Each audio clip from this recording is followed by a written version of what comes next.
ఒక కథలో ఒక సాధువు ఒక కుక్కని, నీ దగ్గర 5 నచ్చని గుణాలు ఉన్నాయి. 1, నువ్వు ఎప్పుడు గోడపైనే ఉచ్చపోస్తావు.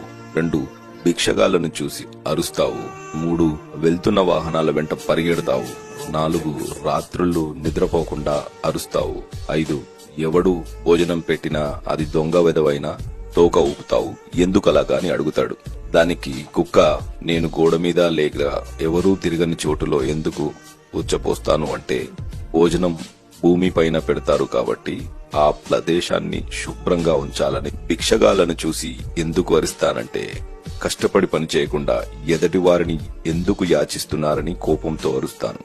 వెళ్తున్న వాహనాల వెనకాల ఎందుకు పరిగెడతానంటే, అతి వేగంగా వెళ్లడం వల్ల ప్రమాదమే కాని ఎలాంటి ఉపయోగం ఉండదని చెప్పడానికి. రాత్రుళ్ళు ఎందుకు అరుస్తానంటే, నిశ్శబ్దంగా నిర్మానుషమైన ఈ చీకటిలో నేను మీకు తోడుగా ఉన్నాను, మీరు